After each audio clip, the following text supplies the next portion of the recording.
dalam mengamalkan zikir nafas ya. Jadi tahap pertama kita mengikuti nafas. Berapa lama Bang saya mengikuti zikir tahap pertama ini? Apakah harus saya kuasai dahulu atau bagaimana? Ya kuasai dulu. Kalau ngikutin nafasnya belum benar ya jangan kita lanjut ke selanjutnya. Ya. Amati dulu nafas kita waktu dia mendorong masuk, kita ikuti, kita amati. Dia mendorong keluar, kita ikuti, kita amati. Nah, kalau kita udah kuasai tahap pertama tadi, atau yang dibilang level pertama, ya, baru kita lanjut ke tahap selanjutnya. Tahap selanjutnya, kita berzikir seiramanya nafas. Ya. Begitu dorongan nafas masuk, kita ikuti dorongannya, lalu kita menyebut hu di dalam hati ya. Tidak di lisan, tidak disuarakan. Nah, ketika nafas itu mendorong keluar, kita lagi sebut Allah di dalam hati. Jadi nafas jangan diatur-atur. Nah, banyak yang bertanya, "Bang, nafasnya lewat hidung apa lewat mulut?" Ya, lewat hidung lah. Namanya nafas ya di hidung.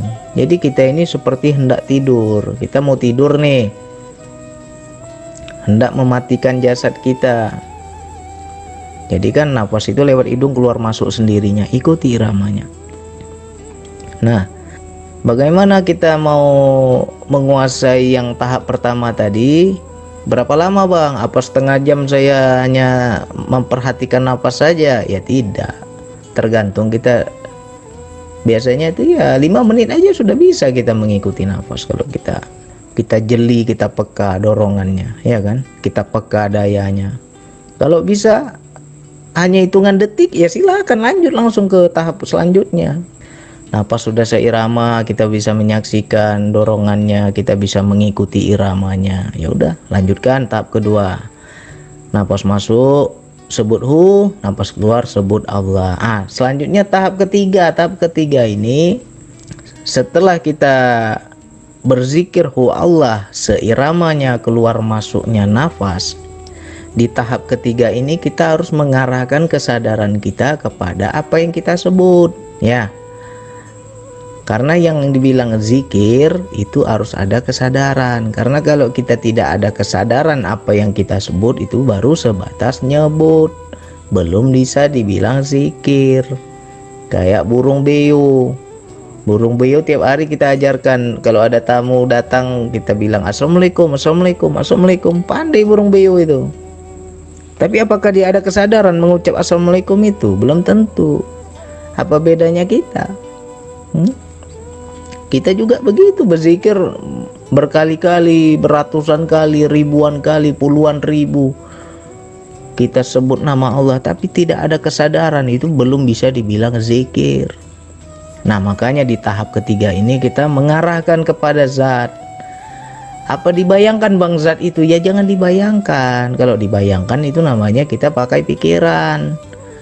Dalam berzikir nafas ini pakai kesadaran, ya. Contohnya, ketika nafas masuk, ada daya yang mendorong itu. Masuk dia sendiri. Habis itu ada lagi daya yang menarik keluar tuh. Mendorong lagi keluar sendiri. Di situ kita sadari. Ya Allah, Engkaulah yang mendorong nafasku ya Allah. Aku hanya menyaksikan saja. Bukan aku yang bernafas. Tetapi nafas ini atas kuasa-Mu. Engkau yang mendorong. Itu sudah kesadaran namanya. Menyadari. Ya kan? Lalu kan kita lanjutkan dengan zikir hu Allah. Ketika menyebut hu itu sebenarnya ditunjukkan. Ketika kita sebut hu itu artinya dia. Dia yang mana? Sadarilah, dia itu sebenarnya ditunjukkan itu. Ya. Makanya bagi teman-teman yang kenapa zikir nafas ini harus pakai hu Allah? Karena memang nafas itu zikirnya hu Allah. Nanti teman-teman akan mencapai yang namanya proses. Benar Bang, nafasku ini zikir sendiri, nyebut hu Allah sendiri, bukan aku yang nyebut, tapi nafasku sendiri yang nyebut. ketika kita bisa mendengar nafas ini berzikir sendiri, menyebut hu Allah, berarti kan kita disuruh mengarahkan kesadaran kita kepada yang disebut itu. Disebut hu, dia, lalu nafas keluar nyebut lagi Allah, Allah, dia Allah, dia Allah, dia Allah. Itulah arti hu Allah. Dia Allah, dia Allah. Ketika kita menyebut dia Allah atau hu Allah ini, kita arahkan kepada zat yang punya nama itu. Yang mana yang dibilang hu itu? Siapa yang dibilang hu itu? Kenali, sadari. Nah, ketika sebut lagi Allah, Allah itu kan hanya nama. Yang punya nama siapa? Yang mana zatnya? Siapa zatnya? Yang punya nama Allah ini, sadari. Itulah baru ada namanya zikir. Kalau kita sudah sampai ke tahap ketiga, itulah yang namanya kesadaran jiwa. Di tahap ketiga ini tahap kesadaran, ya. Yang tahap zikir nafas tadi kita tahap pertama kita itu step pertama kita mengikuti nafas, menyadari dorongan nafas. Nah, tahap kedua kita mengisi dorongan nafas itu dengan zikir hu Allah. Nah, tahap ketiga harus pada wilayah kesadaran. Aku sadari Allah yang dekat. Ketika menyebut hu, dia yang mana? Sadari dia yang dekat. Ketika menyebut Allah, sadari Allah yang dekat. Ya, di situ ada koneksi rasa penyaksian, ya. Nah, terus yang dibilang level 4 atau tahap 4. Nah, jadi ini dari level 3 tadi, ya. Tahap 3. Nah, ketika kita sudah menyebut hu Allah dengan rasa kesadaran, dengan wilayah kesadaran kita, di situ kita akan ada sebuah perjalanan jiwa, ya. Ibaratnya kita naik mobil nih, udah mulai jalan itu. Jadi kalau kita ibarat naik mobil, step pertama mengikuti nafas itu kita baru istilahnya siap-siap mau nyetir, ya kan. Tutup dulu pintu mobilnya, ya kan. Lepaskan dulu rem tangannya, ya kan. Step yang kedua, di situ kita mulai menyalakan mobil, ya kan. Sudah mulai siap-siap kita di tahap kedua itu, karena kita sudah menyebut asmanya, sudah menyebut namanya. Nah, pada tahap ketiga yaitu sudah injak gas lah istilahnya. Orang yang sudah wilayah kesadaran, sudah menyebut hu Allah dengan kesadaran, yaitu sudah ada perjalanan. Nah, di tahap yang level 4 atau tahap 4 itulah yang dibilang tahap atau level fana, sampai kita mencapai yang namanya kefanaan diri. Itulah destinasi terakhir atau terminal terakhir. Itulah puncaknya spiritual. Jadi jangan kita merasa apakah bisa tiap hari kita DN langsung level 4. Belum tentu bisa. Karena fana ini juga nggak bisa kita atur-atur, ya. Perlu keistiqomahan, perlu latihan, perlu skill tersendiri. Dan di situ juga suka-sukanya Allah. Kadang hari ini bisa kita ke sana, besok coba lagi nggak bisa, belum tentu bisa. Jadi suka-sukanya Allah, maunya Allah. Jadi yang patut kita yang kita kuasai ya 3 tahap tadi. Yang level 4 itu nggak usah kita cari-cari. Kayak mana itu Bang fana, Bang? Saya mau juga ke sana, saya mau juga merasakan fana. Seperti apa fana? Ya nggak bisa dibilang. Kalau belum ke sana ya mana bisa kita mau gambarkan, karena itu nggak bisa diungkapkan. Tapi kita tahu, tapi kita paham, kita udah di sana, ya. Jadi bagi teman-teman yang mengamalkan zikir nafas, jangan salah sangka. Jadi diulang-ulang aja lagi nih, ya. Pertama, sebelum berdn kita usahakan wudhu dulu. Udah Bang, saya sudah wudhu. Baru kita duduk timpuh, ya. Kalau memang nggak kuat duduk timpu, bisa dengan duduk bersila. Kalau nggak bisa dengan duduk bersila, mungkin kita ada sakit, bisa dengan cara berbaring. Jadi nggak ada alasan kita nggak zikir, tetap bisa zikir. Ya, sudah selesai ambil wudhu, biasakan minum air putih segelas sebelum berzikir nafas. Apa bang manfaat minum air putih? Itu menetralkan daya. Ya, ibarat kata gini lah ya, kalau mobil yang kita pakai itu cc-nya besar, nanti jadi kecil cc-nya, nggak tersentak-sentak kita. Ya, ini kita belum pandai bawa mobil sport, langsung aja main gas, apa nggak mental. Nah, jadi dengan minum air putih itu bisa menetralkan daya. Dengan berwudu juga bisa menetralkan daya, itu dibiasakan.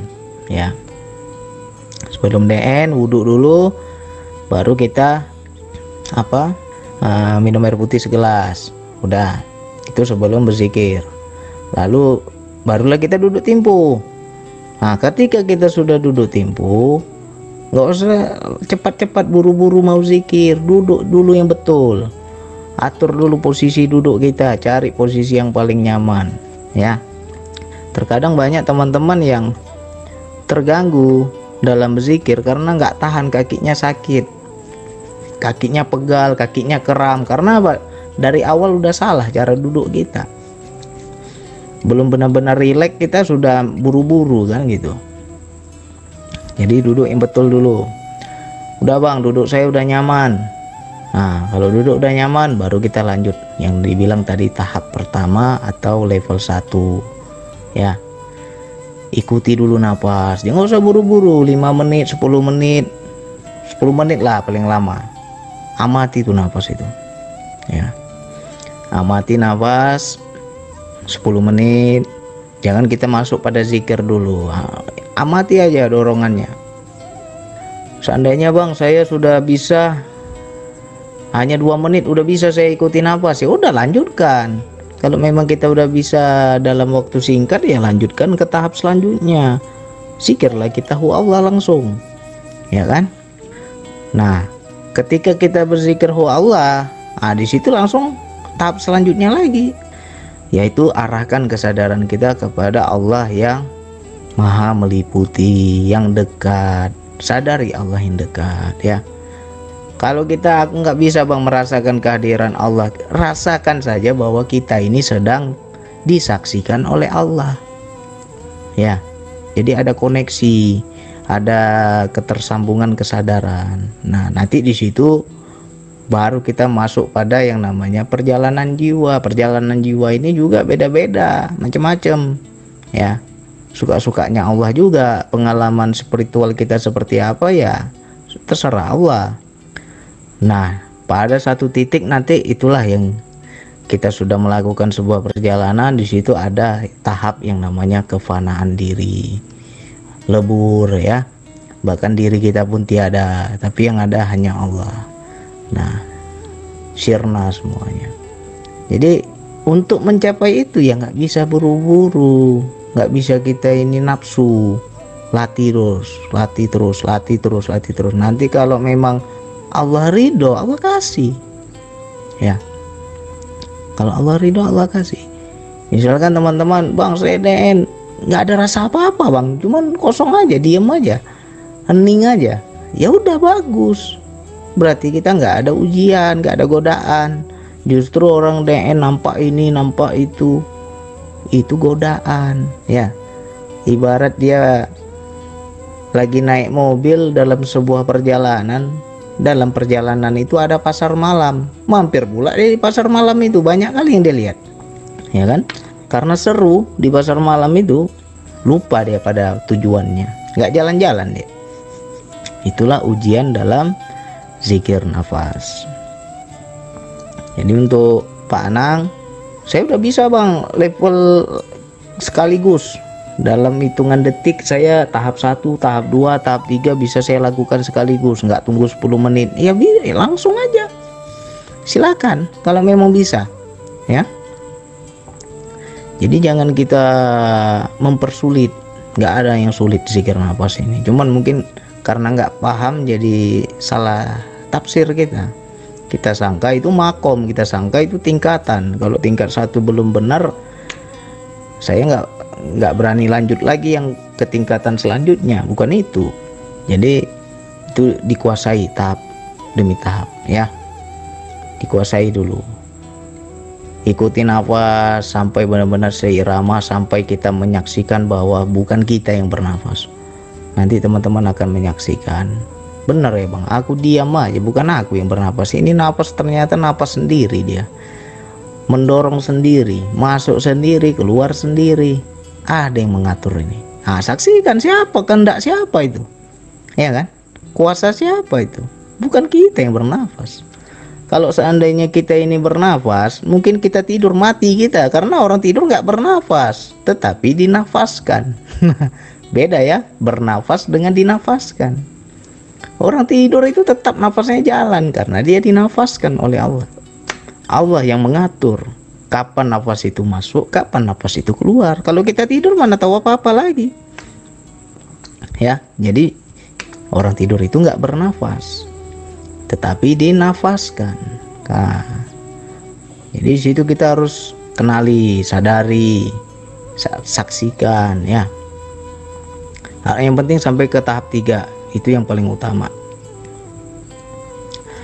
Yang pertama, tahap pertama ikuti nafas, seiramanya nafas. Tahap kedua, berzikir hu Allah seiramanya nafas, ya. Nah, tahap ketiga, arahkan kesadaran kita kepada Allah yang maha dekat, ya.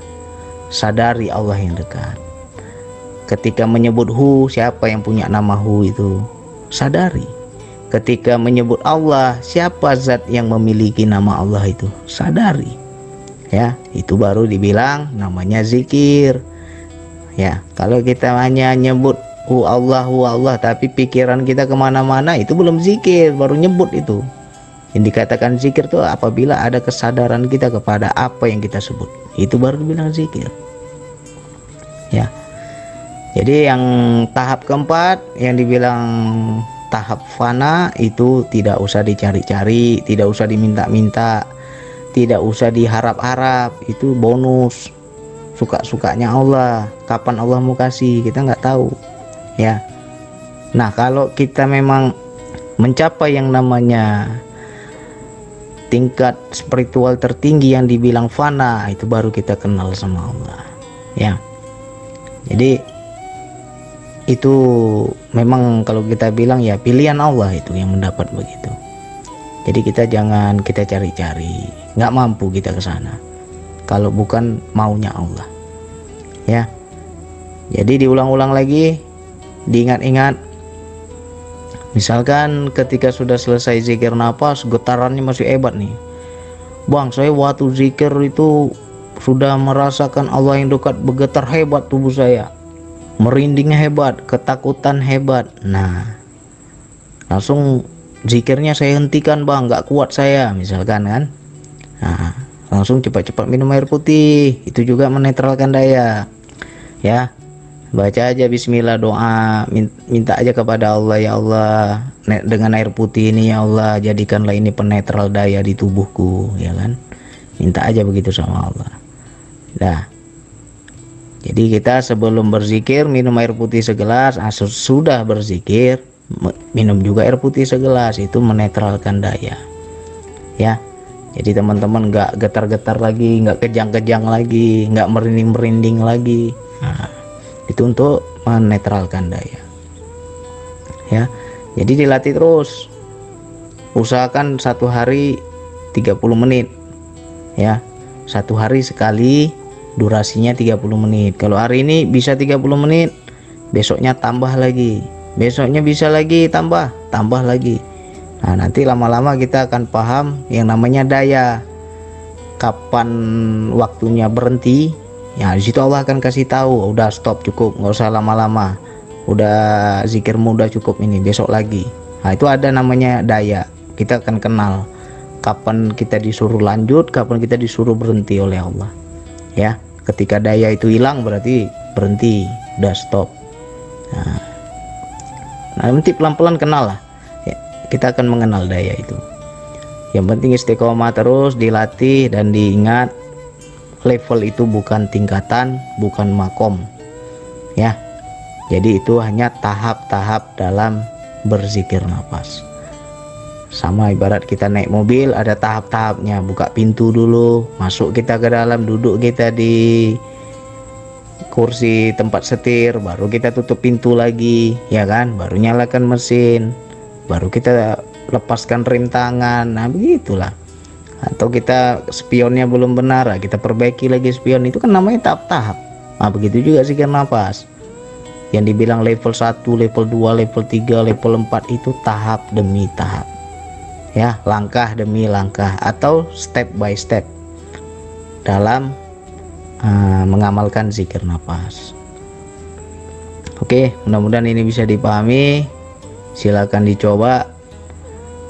Yang penting niat kita lurus, latih terus, jangan harap apa-apa, jangan minta apa-apa.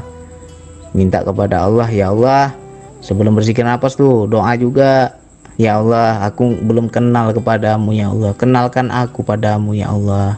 Minta begitu sama Allah ya. Ajak ngomong lah Allah itu. Gini kita setiap hari nggak pernah kita ajak ngomong, sering diajak ngomong, apa-apa tanya sama Allah ya kan. Nah, jadi silakan dilatih terus untuk kawan-kawanku semua, mudah-mudahan semakin paham. Nggak apa-apa ini saya ulang-ulang terus, yang mana tahu nanti ada yang baru jadi lebih paham juga kan. Hanya itu yang bisa saya sampaikan. Wassalamualaikum warahmatullahi wabarakatuh.